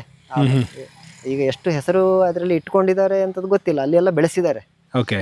ಹಾಗೆ ಅದರದ್ದೆಲ್ಲ ನಮಗೆ ಈ ರೆಕಾರ್ಡಲ್ಲಿ ನೋಡುವಾಗ ಎಲ್ಲೆಲ್ಲಿ ಹಲಸು ಉಂಟು ಅಂತ ಹೇಳಿ ನಮ್ಮ ಇದಕ್ಕೆ ಗೊತ್ತಾಗ್ತಿತ್ತು. ಹಾಗೆ ಆ ಮೂಲ ಹಿಡ್ಕೊಂಡು ಎಲ್ಲೆಲ್ಲಿಗೆಲ್ಲ ಹೋಗಿದ್ದೇನೆ, ಸ್ವಂತ ಖರ್ಚಲ್ಲಿ ಹೋಗಿದ್ದೇನೆ, ಕೆಲವರು ಕರ್ಕೊಂಡು ಹೋಗಿದ್ದಾರೆ, ಎಲ್ಲ ಮೂಲೆ ಮೂಲೆಗೆ ಹೋಗಿ ತಗೊಂಡು ಬಂದೇನೆ. ಅಲ್ಲದೆ ಬೇರೆ ದೇಶದಿಂದ ಕೂಡ ನನಗೆ ಸೈನ್ಸ್ ತಂದುಕೊಟ್ಟು ಗಿಡ ಮಾಡಿಸುವವರು ಇದ್ದಾರೆ. ಸೊ ಈಗ ನಾವು ನಿಮ್ಮ ಒಂದು ನೀವು ಕಸಿ ಕಟ್ಟುವಿಕೆಯಲ್ಲಿ ನೀವು ಗುರುತಿಸ್ಕೊಳ್ಳೋದ್ರಿಂದ ಇತ್ತೀಚಿನ ದಿನಗಳಲ್ಲಿ ಎಲ್ಲಾ ಕಡೆನೂ ಕಸಿ ಕಟ್ಟುವಿಕೆ ಒಂದು ನಾರ್ಮಲ್ ಆಗಿ ಇದೆ. ನರ್ಸರಿಗಳಲ್ಲೂ ಕೂಡ ನೀವು ಅವಾಗಲೇ ಹೇಳಿದ್ರಿ ಸಿದ್ದು ಹಲಸು ಅಥವಾ ಶಂಕರು ಅನ್ನೋ ಆ ಒಂದು ಹೆಸರಿನಲ್ಲಿ ಅಲ್ಲದೆ ಇದ್ರೂ ಕೂಡ ಬೇರೆ ಒಂದು ಹೆಸರಿನಲ್ಲೂ ಕೂಡ ಕೆಲವು ಗಿಡಗಳೆಲ್ಲ ಸಿಗ್ತಾ ಇದ್ದಾವೆ. ಹಲಸಿನಲ್ಲಿ ಮುಖ್ಯವಾಗಿ ಗಮನಿಸುವ ನೀವು ಎಂದು ಹೆಸರಿಟ್ಕೊಳ್ಳುವಂತಹ ಕೆಲವು ತಳಿಗಳು, ಇಂಥದ್ದು ಇದರ ಹಣ್ಣು ತುಂಬಾ ಚೆನ್ನಾಗಿರುತ್ತೆ, ಆ ಮರ ಮುಟ್ಟು ತುಂಬಾ ಬಾಳಿಕೆ ಬರುತ್ತೆ, ಮರ ತುಂಬಾ ದಿನಗಳವರೆಗೆ ಬಾಳಿಕೆ ಬರುತ್ತೆ, ಇಳುವರಿ ತುಂಬಾ ಚೆನ್ನಾಗಿರುತ್ತೆ. ಯಾಕಂದ್ರೆ ಇತ್ತೀಚಿನ ದಿನಗಳಲ್ಲಿ ಹಲಸನ್ನ ಹೆಚ್ಚು ಭಾಗದಲ್ಲಿ ಆಗ್ತಾ ಇದ್ದಾರೆ. ಸೊ ಅಂತದನ್ನ ನೀವು ಯಾವ್ದಾದ್ರು ಗುರುತಿಸಿ ಹೇಳ್ಬೋದಾ? ಇಂಥ ಗಿಡಗಳನ್ನ ರೈತರು ಹಾಕಿದ್ರೆ ತುಂಬಾ ಒಂದು ಆದಾಯದಾಯಕ ಆಗುತ್ತೆ. ಹೌದು, ಇಂಥ ಗಿಡಗಳನ್ನೇ ಒಂದು ಹೇಳಲಿಕ್ಕೆ ಆಗ್ತದೆ. ಅದರಲ್ಲಿ ನಾವು ಡಿವೈಡ್ ಮಾಡ್ಕೊಳ್ಬೇಕಾಗ್ತದೆ. ನಮ್ಮ ಕರಾವಳಿಗೆ ಮಲೆನಾಡಿಗೆ ಆಗುವಂಥ ಜಾತಿಗಳೇ ಬೇರೆ, ಹೌದು, ಬಯಲುಸೀಮೆಗೆ ಆಗುವಂಥದ್ದೇ. ಬಯಲುಸೀಮೆಯ ವೆರೈಟಿಗಳು ಇಲ್ಲಿಗೆ ಚೆನ್ನಾಗಿ ಬರೋದಿಲ್ಲ, ಇಲ್ಲಿಯ ವೆರೈಟಿಗಳು ಬಯಲುಸೀಮೆಗೆ ಚೆನ್ನಾಗಿ ಬರ್ತದೆ. ಅಲ್ಲಿ ಅದು ಟಾಪ್, ಅಂದರೆ ಅದು 100ಕ್ಕೆ 100 ಮಾರ್ಕ್ ಕೊಡುವಂಥದ್ದು. ಅದೇ ವೆರೈಟಿಗಳನ್ನು ಇಲ್ಲಿ ತಂದು ಹಾಕುವಾಗ ಇದಕ್ಕೆ 40 ಮಾರ್ಕು ಸಿಗುದಿಲ್ಲ, ಇಲ್ಲಿ 35 ಮಾರ್ಕು ಸಿಗುದಿಲ್ಲ, ಕಲರು ಬರುದಿಲ್ಲ, ಟೇಸ್ಟು ಬರುದಿಲ್ಲ. ಮಾರ್ಕ್ ಅಂತ ಹೇಳಿದ್ರೆ ನೀವು ಪ್ರತಿಯೊಂದು ಹಣ್ಣಿನ ಗುಣಮಟ್ಟಕ್ಕೆ ನಾನು ಮಾರ್ಕ್ ಕೊಡೋದು. Okay okay. ಆ ಮಾರ್ಕ್ ಅಂತ ಹೇಳುವಂಥ, ಆ ಗುಣಮಟ್ಟ ಅಂತ ಹೇಳುವಂಥದ್ದು ಅಲ್ಲಿದ್ದು 100% ಇದ್ರೆ ಇಲ್ಲಿ ಅದಕ್ಕೆ 35-40% ಮಾರ್ಕ್ ಕೊಡುವಂಥ ಪರಿಸ್ಥಿತಿಯೂ ಬರ್ತದೆ. ಅಂದರೆ ಇಲ್ಲಿಯ ಮಳೆ, ಇಲ್ಲಿಯ ಕ್ಲೈಮೇಟ್ ನಮ್ಮ ಕೋಸ್ಟಲ್ ಮತ್ತು ಈ ಜಾಸ್ತಿ ಮಳೆ ಬೀಳುವ ಏರಿಯಾಕ್ಕೆ ಆಗೋದಿಲ್ಲ. ಹಾಗಾಗಿ ಇಲ್ಲಿಯ ವೆರೈಟಿ, ಇಲ್ಲಿಯ ಟಾಪ್ ವೆರೈಟಿಗಳನ್ನು ಇಲ್ಲಿಗೆ ಸೆಲೆಕ್ಟ್ ಮಾಡಬೇಕು. ಅಲ್ಲಿಗೆ ಹೇಗೆ ಅಂತ ಹೇಳಿದ್ರೆ ಇಲ್ಲಿಯ ಟಾಪ್ ವೆರೈಟಿಗಳನ್ನು ಅಲ್ಲಿ ಕೊಂಡೋಗುವಾಗ ಅಲ್ಲಿ ಅದರದ್ದು ಕ್ವಾಲಿಟಿ ಇನ್ನೂ ಉತ್ತಮ ಆಗ್ತದೆ. ಅಲ್ಲಿದ್ದು ಉತ್ತಮದ್ದು ಇಲ್ಲಿ ಬರುವಾಗ ಕೆಳಗಡೆ ಹೋಗ್ತದೆ. ಹಾಗಾಗಿ ನಾನು ಹೆಚ್ಚು ಒಳ್ಳೆಯ ವೆರೈಟಿಗಳನ್ನು ಇಂಥದ್ದೇ ಅಂತ ಹೇಳಲಿಕ್ಕೆ ಅಲ್ಲಿಗೆ ಒಂದು ಬೇರೆ ಹೇಳಬೇಕು, ಇಲ್ಲಿಗೆ ಒಂದು ಬೇರೆ ಹೇಳಬೇಕು. ಹಾಗೆ ಓಕೆ. ಇಲ್ಲಿಗೆ ನಮಗೆ ಕೋಸ್ಟಲ್ನ ಇದಕ್ಕೆ ನಮಗೆ ಇಲ್ಲಿಗೆ ಆಗುವಂಥ ವೆರೈಟಿಗಳನ್ನೇ ಹೇಳಬೇಕಾಗ್ತದೆ. ಕೆಲವು ವೆರೈಟಿಗಳು ತುಂಬ ಒಳ್ಳೇದಿರ್ತದೆ, ಆದರೆ ರೋಗ ಬರ್ತವೆ. ಓಕೆ. ತುಂಬ ಒಳ್ಳೇದಿರ್ತವೆ, ಆದರೆ ರೋಗ ಬರ್ತವೆ. ಕೆಲವು ವೆರೈಟಿಗಳು ರೋಗ ಕಡಿಮೆ ಇರ್ತದೆ, 2 ವರ್ಷಕ್ಕೊಮ್ಮೆ ಫಸಲು ಬರೋದು, ಅಥವಾ ಸೀಸನ್ನಲ್ಲಿ ಮಾತ್ರ ಫಸಲು ಬರುವಂಥದ್ದು, ಇಂಥದ್ದೆಲ್ಲ ಇರ್ತದೆ. ಇದನ್ನೆಲ್ಲ ಸೆಲೆಕ್ಟ್ ಮಾಡಿ ಅದನ್ನು ಸೋಸಿ ತೆಗೆದಾಗ ಕೆಲವು ವೆರೈಟಿಗಳು ನಮಗೆ ಒಳ್ಳೇದು ಅಂತ ಕಾಣ್ತವೆ. ಇಂಥದ್ರಲ್ಲಿ ನಮಗೆ ಇದೆ ಸಿಂಗಾಪುರದಲ್ಲಿ ಒಂದು 2-3 ವೆರೈಟಿಗಳು. ಸಿಂಗಾಪುರ ಅಂತ ಹೇಳಿದ್ರೆ ಸಿಂಗಾಪುರ ಹಲಸಿಗೆ ಕ್ರಾಸ್ ಆದ ವೆರೈಟಿಗಳು, ನಮ್ಮ ಲೋಕಲ್, ನಮ್ಮ ಈ ಭಾಗದಲ್ಲಿ, ಕರಾವಳಿ ಭಾಗದಲ್ಲಿ ಬರುವಂತ, ಅದು ನ್ಯಾಚುರಲ್ ಕ್ರಾಸ್ ಆಗಿರುವಂತಹ ವೆರೈಟಿಗಳು ಸಿಂಗಾಪುರ ಅಂತ ಹೇಳ್ತಾರೆ, ಅಥವಾ ಬೇರೆ ಬೇರೆ ಹೆಸರು ಇಟ್ಕೊಳ್ತಾರೆ. ಅಂತ ವೆರೈಟಿಗಳು ಅರ್ಡಿಕಾನ ಅಂತ ಒಂದು ವೆರೈಟಿ, ಅರ್ಡಿಕಾನ ಸಿಂಗಾಪುರ ಅಂತ ಹೇಳ್ತಾರೆ. ಸಿಂಗಾಪುರ ಏವಿ ಅಂತ ದೊಡ್ಡ ಸೊಳೆ, ಒಳ್ಳೆ ಟೇಸ್ಟ್ ಇರುವಂಥದ್ದು. ಅದೇ ಈಗ ಹೇಳಿದೆ ನೋಡಿ ಒಂದು ನೇತ್ರಾವತಿ ಅಂತ, ಅದು ತುಂಬ ಒಳ್ಳೆ ವೆರೈಟಿ. ಅದು ಈಗ ಕಳೆದ ವರ್ಷ ಸೆಲೆಕ್ಟ್, ನಮ್ಮದು ಮಾರ್ಕ್ ಕೊಡ್ತಾ ಅದು ವೆರೈಟಿ, ಒಳ್ಳೆ ವೆರೈಟಿಗಳನ್ನು ಮಾಡುವಾಗ ಅಂಥದ್ದು ಸಿಗ್ತದೆ. ಮನಮೋಹನ ಈಗಾಗಲೇ ಹೇಳಿದೆ, ಅದು ಇಲ್ಲಿಗೂ ಆಗ್ತದೆ. ಥೈಲ್ಯಾಂಡಿನ ವೆರೈಟಿ ಆದರೂ ಕೂಡ ಇಲ್ಲಿ ಬರ್ತದೆ. ಕೆಂಪು ಸೊಳೆಯಲ್ಲಿ ನಿಮಗೆ ಸಿಂಧೂರ ಚೆನ್ನಾಗಿ ಬರ್ತದೆ, ಡ್ಯಾಂಗ್ ಸೂರ್ಯ ಚೆನ್ನಾಗಿ ಬರ್ತದೆ. ಇಲ್ಲಿಯ ಲೋಕಲ್ನಲ್ಲಿ ಇಲ್ಲೇ ಹಿರಿಯಡ್ಕ ಈ ಏರಿಯಾದಲ್ಲಿ ಸಂಪಿಗೆ ಬರಿಕೆ ಅಂತ ಒಂದುಂಟು, ಕೆಂಡ ಸಂಪಿಗೆ ಹೂವಿನ ಕಲರ್ ಬರ್ತದೆ, ಒಳ್ಳೆಯ ಟೇಸ್ಟ್ ಇದೆ. ಆದರೆ ಸೀಸನಿಗೆ ಬರೋದು ಅದು ಒಳ್ಳೆಯದು ಬರ್ತದೆ. ಅನ್ಸೀಸನಿಗೆ ಬರುವಂಥದ್ದಾದರೆ ನಿಮಗೆ ಪ್ರಕಾಶ್ ಚಂದ್ರ ಹಾಕ್ಬೋದು. ಮತ್ತು ಮಂಗಳೂರಿನಲ್ಲಿ ಬೋಂದೇಲ್ನಲ್ಲಿ ಒಂದು ಉಂಟು, ಅದೇ ನಾನು ಈಗ ಹೇಳಿದೆ, ಕಡಿಮೆ ಇರುವಂಥದ್ದು, ಅದು ಕೂಡ ಚೆನ್ನಾಗಿ ಬರ್ತದೆ. ಆಲ್ ಸೀಸನ್ ಬೋಂದೇಲ್ ಅಂತೇಳಿ. ವರ್ಷ So, ಇಡೀ ಬರ್ತಾ ಇರ್ತದೆ. ಇದೆಲ್ಲ ಕರಾವಳಿಗೆ ಕರಾವಳಿಗೆ ಹೊಂದಿಕೊಂಡಿರುವಂತಹ ಇದು. ಹೌದು. ಇದನ್ನೇ ಬಯಲುಸೀಮೆಗೆ ಹಾಕುವಾಗ ಅಲ್ಲಿಯೂ ಚೆನ್ನಾಗಿ ಬರ್ತದೆ. ಆದರೆ ಬಯಲುಸೀಮೆಗೆ ಅಂತೇಳಿ ಅಲ್ಲಿ ಅವರು ಸೆಲೆಕ್ಟ್ ಮಾಡಿದ್ದು ಇನ್ನು ತುಂಬ ಇದೆ. ರಾಮಚಂದ್ರ ಹಲಸು, ತೂಬುಗೆರೆ, ಮತ್ತು ಇದು ಇವರು ಡಾಕ್ಟರ್ ಹಿತ್ತಲಮನಿ ಅವರು ಸೆಲೆಕ್ಟ್ ಮಾಡಿದ್ದು ಲಾಲ್ಬಾಗ್ ಮಧುರ, ಲಾಲ್ಬಾಗ್ ಭೀಮ, ಲಾಲ್ಬಾಗ್ ರಾಜ, ಭೈರಚಂದ್ರ, ಇದೆಲ್ಲ ಬಯಲುಸೀಮೆಯ ವೆರೈಟಿ. GKVK ರೆಡ್, ಅದು GKVKಯಲ್ಲಿ ಸೆಲೆಕ್ಟ್ ಮಾಡಿದ್ದು. ಹೀಗೆ ಪಾಲೂರುವನ್ನು, ಅದೆಲ್ಲ ಇವೆಲ್ಲವೂ ಈಗ ನಿಮ್ಮಲ್ಲಿ ಸಿಕ್ತುವ? ಕೆಲವು ಸಿಗ್ತದೆ ಇದರಲ್ಲಿ, ಹೆಚ್ಚಿನವು ಸಿಗ್ತವೆ. ಹೆಚ್ಚಿನವು ಸಿಗ್ತವೆ. ಬಟ್ ಹೋಲ್ಸೇಲ್ ಆಗಿ, ಹೋಲ್ಸೇಲ್ ಅಂದರೆ ನಾನು ಅದನ್ನು ಹೆಚ್ಚು ಮಾಡೋದಿಲ್ಲ. ಕೇಳಿದವರಿಗೆ ಅದು ಒಂದು ವರ್ಷ ಮೊದಲೇ ನಮಗೆ ಕೇಳಿ ಇಟ್ಟಿರ್ತಾರೆ, ಅವರಿಗೆ ಕೊಡ್ತೀರಾ? ಹೌದು. ಸೊ ಈಗ ನಾನು ಮತ್ತೊಂದು ಕ್ವಶನ್ನ ನಿಮ್ಮ ಮುಂದೆ ಇಡ್ತೀನಿ. ನೀವು ಹಿರಿಯ ಕಸಿಗಾರರಾಗಿರೋದ್ರಿಂದ ಹಲಸಿನ ಗಿಡವನ್ನು ನಾವು ನಾರ್ಮಲಿ ಒಂದು ನರ್ಸರಿಯಲ್ಲಿ ತಗೊಳ್ಳುವಾಗ ಈ ಕಸಿ ಕಟ್ಟುವಿಕೆ ನಡೆದಿರ್ತದೆ, ಯಾವುದನ್ನು ನಾವು ಮುಖ್ಯವಾಗಿ ಗಮನಿಸಬೇಕಾಗ್ತದೆ?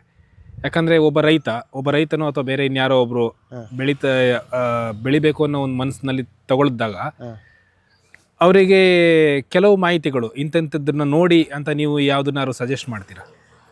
ಹೌದು. ಹಲಸಿನ ಗಿಡ ತಗೊಳ್ಳುವಾಗ ನಾವು ಯಾವ ಉದ್ದೇಶಕ್ಕೆ ತಗೊಳ್ಳೋದು ಅಂತ ನಾವು ಫಸ್ಟಿಗೆ ಕೇಳಬೇಕು. ಯಾವ ಉದ್ದೇಶಕ್ಕೆ ತಗೊಳ್ತೀರಿ ನೀವು? ಹಪ್ಪಳ ಅಥವಾ ಚಿಪ್ಸ್ ಮಾಡುವಂಥ ಉದ್ದೇಶವ, ಹಣ್ಣು ಮಾಡಿ ತಿನ್ನುವಂಥ ಉದ್ದೇಶವ? ಹಣ್ಣು ಮಾಡಿ ತಿನ್ನುವಂಥದ್ದಾದರೆ ನೀವು ಸಣ್ಣ ಫ್ಯಾಮಿಲಿಗೆ ಆಗುವಂಥ ಸಣ್ಣ ಹಣ್ಣು ಬೇಕಾ, ಅಥವಾ ನೀವು ಕಮರ್ಷಿಯಲ್ ಆಗಿ ಸೊಳೆ ತೆಗೆದು ಮಾರುವಂಥದ್ದಾದರೆ ದೊಡ್ಡ ಹಣ್ಣುಗಳು ಬೇಕಾಗ್ತದೆ? ಯಾವುದು ಬೇಕು? ಇದನ್ನೆಲ್ಲ ನಾವು ಕೇಳಬೇಕಾಗ್ತದೆ. ಕೆಲವರಿಗೆ ಕಮರ್ಷಿಯಲ್ ಆಗಿ ಮಾಡ್ತಾರೆ, ದೊಡ್ಡ ಹಣ್ಣುಗಳು ಬೇಕು. ಫ್ಯಾಕ್ಟ್ರಿಗಳಿಗೆ ಎಲ್ಲ ದೊಡ್ಡ ಹಣ್ಣುಗಳು ಬೇಕು. ಈ ಸಣ್ಣ ಫ್ಯಾಮಿಲಿಗೆ ಸಣ್ಣ ಸಣ್ಣ ಹಣ್ಣುಗಳು, ಈಗ ಸಿದ್ದು, ಶಂಕರ, ಈ ಊರಲ್ಲಿ ಆದರೆ ಸಿಂಗಾಪುರ ಏವಿ, ಮತ್ತು ಕೆಲವು ರುದ್ರಾಕ್ಷಿಗಳಲ್ಲಿ ಕೆಲವು ಸಣ್ಣ ರುದ್ರಾಕ್ಷಿ ಅಂತ ಹೇಳ್ತೇವೆ, ಒಂದು ಚಕ್ಕೋತದ ಗಾತ್ರ, ಒಬ್ಬನಿಗೆ ಒಂದು ಹಲಸು ತಿಂದರೆ ಸರಿ ಆಗ್ತದೆ. ಅಂಥದ್ದು ಇದೆಲ್ಲ ಕಮರ್ಷಿಯಲಿ ಆಗಿಯೂ ಮಾಡಲಿಕ್ಕಾಗ್ತದೆ. ಗಿಡ ಅದು ಅಂದರೆ ಒಂದು ಹಣ್ಣಿಗೆ 100 ರೂಪಾಯಿ ಕೊಟ್ಟರೆ ಆಯಿತು. ಈಗ ಒಂದು ರುದ್ರಾಕ್ಷಿ ಹಣ್ಣು ಒಂದು 100 ರೂಪಾಯಿಯಾಗಿ ಆ ಹಣ್ಣು 1000 ಗಟ್ಟಲೆ ಮರದಲ್ಲಿ ಹಿಡಿತದೆ, 100 ರೂಪಾಯಿಯಾಗಿ ಕೊಡಲಿಕ್ಕಾಗ್ತದೆ. ಕೆಲವರಿಗೆ ಹಾಗೆ ಅಂಗಡಿಯಲ್ಲಿ ಮಾರುವವರಿಗೆ ಸಣ್ಣ ಹಣ್ಣು ಬೇಕಾಗ್ತದೆ. ಮತ್ತೆ ಫ್ಯಾಕ್ಟ್ರಿಗೆ ಕೊಡುವಾಗ ದೊಡ್ಡ ಹಣ್ಣು ಬೇಕಾಗ್ತದೆ. ಈಗ ನಿಮ್ಮ ಪ್ರಕಾರ ನೀವೇ ಹೆಸರಿಸಿದ್ರಲ್ಲ ಈ ಹಪ್ಪಳಕ್ಕೆ ಒಂದು ಹಣ್ಣು ಅಂತ, ಹಪ್ಪಳಕ್ಕೆ ಆ ರೀತಿ ಕೂಡ ಉಂಟು ಮಾಡಿಸ್ತಾರೆ. ಅದಕ್ಕೆ ಹೆಚ್ಚಾಗಿ ನಮ್ಮ ಊರಿನ ಇಂಬಾ ಹಲಸುಗಳು ಅಂದರೆ ಮೆದು ಜಾತಿಯ ಹಲಸುಗಳು ಹಪ್ಪಳಕ್ಕೆ, ಚಿಪ್ಸಿಗೆ ಭಾರಿ ಚೆನ್ನಾಗಿ ಬರ್ತದೆ. ಅದು ನಿಮ್ಮ ಈ ಇಂಬಳ ಹಲಸು ಅಂದ್ರೆ ನೀರು ಬಿದ್ದಾಗ ಅಂತಲ್ಲ, ಹಣ್ಣಾದಾಗ ಇದಾಗುತ್ತೆ, ಒಡಿತದೆ, ನಾವು ಬೀಳುವ ಅಂತೀವಲ್ಲ. ಹೌದು. ಅದು ಹಪ್ಪಳ ಚಿಪ್ಸಿಗೆಲ್ಲ ಚೆನ್ನಾಗಿ ಅದರಲ್ಲಿ ಆಗುವಂಥದ್ದು ಇರ್ತದೆ. ತರಕಾರಿಗೆ, ಹಪ್ಪಳಕ್ಕೆ, ಇದಕ್ಕೆಲ್ಲ ಒಳ್ಳೇದಾಗ್ತದೆ. ಕೆಲವರು ಈಗ ತರಕಾರಿಗಾಗಿಯೇ ಹಣ್ಣು ಕಾಯಿ ಬೆಳೆಸುವಂಥದ್ದೊಂದು ಟ್ರೆಂಡ್ ಶುರುವಾಗಿದೆ. ತರಕಾರಿಗಾಗಿಯೇ. ಬಯಲುಸೀಮೆಗೆ ಆದರೆ ನಮಗೆ ವಿಯೆಟ್ನಾಂ ಅರ್ಲಿಯನ್ನು ಹೇಳ್ಬೋದು, ವರ್ಷ ಇಡೀ ಹಣ್ಣು ಸಿಗ್ತದೆ ಬಯಲುಸೀಮೆಯಲ್ಲಿ. ತರಕಾರಿಯಾಗಿ ಅದು ತುಂಬ ವಿಶೇಷ, ಅದು ತುಂಬ ಚೆನ್ನಾಗಿ ಬರ್ತದೆ. ಈಗ ಅದನ್ನು ಈ ಕೆಲವು ನರ್ಸರಿಯವರು ಅದನ್ನು ಗಿಡ ಮಾಡಿಸಿ ಬೈಬ್ಯಾಕ್, ಅದನ್ನೇ ಹಣ್ಣನ್ನೇ 30 ರೂಪಾಯಿಗೆ ತಗೊಳ್ಳುವ ಹಾಗೆ ಅಗ್ರಿಮೆಂಟ್ ಮಾಡಿಕೊಂಡು ಗಿಡ ನಡೆಸ್ತಾ ಇದ್ದಾರೆ. ಯಾವ ತಳಿಯ ಗಿಡಗಳು ಸರ್? ಅದು ವಿಯೆಟ್ನಾಂ ಅರ್ಲಿದ್ದು. ವಿಯೆಟ್ನಾಂ ಅರ್ಲಿದ್ದು. ಹೌದು. ನಾನೀಗ ಈ ಬಯಲುಸೀಮೆ ಭಾಗದಲ್ಲಿ ಹಲಸಿನ ಗಿಡ ನಟ್ಬಿಟ್ಟು ಬೈಬ್ಯಾಕ್ ಅನ್ನ ಸ್ಟಾರ್ಟ್ ಮಾಡ್ಕೊಂಡಿದ್ದಾರೆ ಕೆಲವರು. ಹೌದು. ಅದು ತರಕಾರಿಗೆ ಅಂತ ಹೇಳಿದ್ರೆ ನೀವು ಈ ಬಡಕು, ಹೌದು, ನಾವು ಆಕ್ಚುಲಿ ನಮ್ಮಲ್ಲಿ ಬಡಕು ಅಂತೀವಿ, ಎಳೆಕಾಯಿಗಳನ್ನ ನಾವು ಪಲ್ಯಕ್ಕೆ ನಾವು ಯೂಸ್ ಮಾಡ್ತೀವಿ. ಹೇಳ್ತೇವೆ ನಾವು ಇಲ್ಲಿ ಎಳೆಯ ಗುಜ್ಜೆ, ಬೀಜ ಗಟ್ಟಿ ಆಗುವ ಮೊದಲಿನ ಸ್ಟೇಜ್. ಹೌದು, ಅದನ್ನ ನಾವು ಈ ತರಕಾರಿಗಳಲ್ಲಿ ನಾವು ಬಳಸ್ತೇವೆ. ಹೌದು, ಅದನ್ನ ಈಗ ದೊಡ್ಡ ಪ್ರಮಾಣದಲ್ಲಿ ಈಗ ಬೆಳೆಸಲಿಕ್ಕೆ ಶುರು ಮಾಡಿದ್ದಾರೆ. ಯಾಕಂದ್ರೆ ಅದು ತುಂಬಾ ಲಾಭ ಅದರಲ್ಲಿ. ಅದು ಉತ್ತರ ಭಾರತ ಸೈಡಿಗೆ ಹೋದ್ರೆ ಹಣ್ಣು ಯಾರಿಗೂ ಬೇಡ, ಎಳೆಯ ತರಕಾರಿಯೇ ಅಲ್ಲಿ ಹೆಚ್ಚು ಮಾರಾಟ ಆಗ್ತದೆ. ಇಲ್ಲಿಗೆ ಒಬ್ರು ಹಳೆಬೀಡಿನ ಒಬ್ಬರು ಮುಸ್ಲಿಂ ತರಕಾರಿ ವ್ಯಾಪಾರಿ, ಅವರು ಮೂಡಿಗೆರೆ, ಸಕಲೇಶ್ಪುರ, ಮಡಿಕೇರಿ ಆ ಏರಿಯಾದಲ್ಲಿ ಕಾಫಿ ತೋಟದಲ್ಲಿ ಆದ ಎಳೆಯ ಹಲಸು, ಅಂದರೆ ಅಲ್ಲಿ ಆನೆ ಬರ್ತದೆ ಅಂತೇಳಿ ಎಳೆಯ ಹಲಸನ್ನು ತೆಗಿತಾರೆ. ಅಂಥ ಎಳೆಯ ಹಲಸನ್ನು ಕಲೆಕ್ಟ್ ಮಾಡಿ ಅದನ್ನು ಲಾರಿಯಲ್ಲಿ ತುಂಬಿಕೊಂಡು 16 ಟನ್ ದೊಡ್ಡ ಗಾಡಿಯಲ್ಲಿ 16 ಟನ್ ಅದಕ್ಕೆ ಅಡಿಗೆ ಭತ್ತದ ಹೊಟ್ಟು ಎಲ್ಲ ಹಾಕಿ ಅದರಲ್ಲಿ ಪ್ಯಾಕ್ ಮಾಡಿ ಬೈಹುಲ್ಲು ಇಟ್ಟು ಹಾಗೆ ಸ್ಟೆಪ್ ಪ್ಯಾಕ್ ಮಾಡಿ 16 ಟನ್. ನನಗೆ ಅವರೇ ಹೇಳಿದ್ದು, ನಾನು ತರಕಾರಿ ವ್ಯಾಪಾರಿ, ನಾನು ಹೀಗೆ ಮಾಡಿದ್ದೇನೆ ಅಂತ ಹೇಳಿದ್ದು ಅವರು ಇಲ್ಲಿಗೆ ಬಂದಾಗ. 16 ಟನ್ ಹಲಸಿನಕಾಯಿಯನ್ನು ಉತ್ತರ ಪ್ರದೇಶಕ್ಕೆ ತಕೊಂಡು ಹೋಗಿದ್ದಾರೆ. ಅವರು ದೊಡ್ಡ ವ್ಯಾಪಾರಿ. ಈ ಲಾರಿಯಲ್ಲಿ ಹಾಕಿ ಕಳಿಸಿ 3 ದಿನದ ನಂತರ ಅದು ಮುಟ್ತದೆ. ಅದು ಇವರು ಮತ್ತೆ ಅದೇ ದಿವಸ ಫ್ಲೈಟಲ್ಲಿ ಹೋಗೋದು ಬೆಂಗಳೂರಿಂದ. ಅಲ್ಲಿ ಹೋದಾಗ ಇವರು ಲಾರಿ ಬರುವಾಗ, ಲಾರಿಗಿಂತ ಮೊದಲು ಇವರು ಹೋಗಿರ್ತಾರೆ. ಅಲ್ಲಿ ಅವರಿಗೆ ಲಾರಿ ಬರೋ ಮೊದಲೇ ಆ ಲಾರಿಯಲ್ಲಿದ್ದ ಎಲ್ಲ ಹಣ್ಣುಗಳಿಗೆ ಅಲ್ಲಿ ಗಿರಾಕಿ ಆಗಿರ್ತದೆ. ಅಷ್ಟು ಡಿಮ್ಯಾಂಡ್ ಉಂಟು. ಕೆಜಿಗೆ 100 ರೂಪಾಯಿಯಾಗೆ, ಕೆಜಿಗೆ 100 ರೂಪಾಯಿಯಾಗೆ ಇಡೀ ಎಳೆಗುಜ್ಜೆಯನ್ನು ಅವರು ಮಾರಿದಾರಂತೆ. ಕಡೆಗೆ ಅದರಲ್ಲಿ ಬೆಂದು ಜಜ್ಜಿದ ಹಣ್ಣನ್ನು ಕೂಡ 80 ರೂಪಾಯಿಗೆ ಮಾರಾಟ ಮಾಡಿದ್ದೇನೆ ಅಂತ ಹೇಳಿದ್ದಾರೆ. ಅಷ್ಟು ಎಳೆ ಹಲಸಿಗೆ ಡಿಮಾಂಡ್ ಉಂಟು. ಸೊ ಇದು ಒಂದು ಮಾರ್ಕೆಟ್ನ ಒಂದು ಇದು. ಅವರು ನನ್ನ ಹತ್ರ ಹೇಳಿದರು, ನನಗೆ ಹಾಗೆ ಮಾರ್ಕೆಟ್, ನಮಗೆ ಹಳೆ ಬೀಡಿಗೆ ಆಗುವಂಥ ವೆರೈಟಿ, ನಾನು ತರಕಾರಿ ಬೆಳಿತೇನೆ, ನಾನು ಬೆಳೆಯುವ ಮಾರಾಟವೂ ಮಾಡ್ತೇನೆ, ಬೆಳಿಲಿಕ್ಕೂ ಬೆಳಿತೇನೆ, ನನಗೆ ತರಕಾರಿಗೆ ಆಗುವಂಥದ್ದು ಯಾವುದು ಕೊಡ್ತೀರಿ? ನಾನು ವಿಯೆಟ್ನಾಂ ಅರ್ಲಿ ಹೇಳಿದೆ. ಅವ್ರಿಗೆ ಗೊತ್ತಿತ್ತು ಅದು ವಿಯೆಟ್ನಾಂ ಅರ್ಲಿ ಒಳ್ಳೇದು ಅಂತೇಳಿ. ಇಲ್ಲಿಂದ ವಿಯೆಟ್ನಾಂ ಅರ್ಲಿ ಅದು ವರ್ಷ ಪೂರ್ತಿ ಬರ್ತದೆ. ಕೊಯ್ದ ಹಾಗೆ ಬರ್ತಾ ಇರ್ತದೆ. ಅದರಲ್ಲಿ ಅಲ್ಲಿ ಮಳೆ ಕಡಿಮೆ, ಅಲ್ಲಿ ಚೆನ್ನಾಗಿ ಬರ್ತದೆ ಅದು. ವಿಯೆಟ್ನಾಂ ಅರ್ಲಿ ತುಂಬ ಟೇಸ್ಟ್ ಇದೆ, ತುಂಬ ಟೇಸ್ಟು, ತುಂಬ ಪರಿಮಳ, ಮೆದು ಎಲ್ಲ ಒಳ್ಳೆದಿದೆ. ಅದೇ ನಮ್ಮ ಇಲ್ಲಿ ಅದು ಫೈಲ್ ಆಗ್ತದೆ. ಈಗ ಬೈಬ್ಯಾಕ್ ತಗೊಳ್ಳೋರು ಅಲ್ಲಿ ಬಯಲುಸೀಮೆಯಲ್ಲಿ ಆ ಗಿಡ ಕೊಟ್ಟು ಮಾಡಿಸ್ತಾರೆ, ಆದರೆ ಕೋಸ್ಟಲ್ನಲ್ಲಿ ಅವರು ಮಾಡಲಿಕ್ಕೆ ಕೇಳೋದಿಲ್ಲ. ಯಾಕಂದರೆ ಇಲ್ಲಿ ರೋಗ ಬರ್ತದೆ, ಗಿಡಕ್ಕೆ ರೋಗ ಬರ್ತದೆ.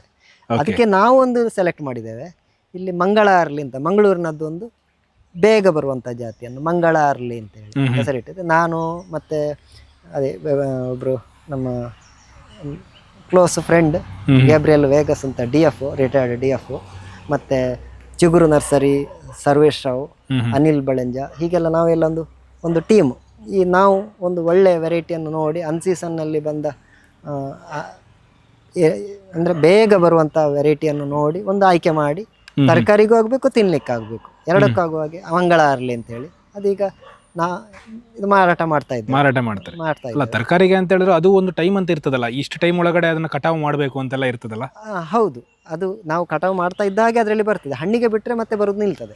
ಹಣ್ಣಿಗೆ ಬಿಟ್ಟರೆ ಅದು ಬರೋದು ನಿಲ್ತದೆ. ಹೌದು, ಎಳೆಯ ಗುಜ್ಜೆಯನ್ನು ಕಟಾವು ಮಾಡ್ತಾ ಇದ್ರೆ ನಿಮಗೆ ಏಪ್ರಿಲ್ ಮೇವರೆಗೂ ಬರ್ತಾ ಇರ್ತದೆ. ನಿಮಗೆ ಅಕ್ಟೋಬರಿಂದ ಏಪ್ರಿಲ್ ಮೇವರೆಗೂ ಬರ್ತಾ ಇರ್ತದೆ. ನಾವು ಅದರಲ್ಲಿ ಸುರುವಿಗೆ ಬಂದದ್ದು ಹಣ್ಣಿಗೆ ಅಂತ ಬಿಟ್ಟರೆ ಅದು ಅಲ್ಲಿಗೆ ಬರುವಂಥದ್ದು ನಿಲ್ತದೆ, ಹಣ್ಣು ಬೆಳೀತದೆ.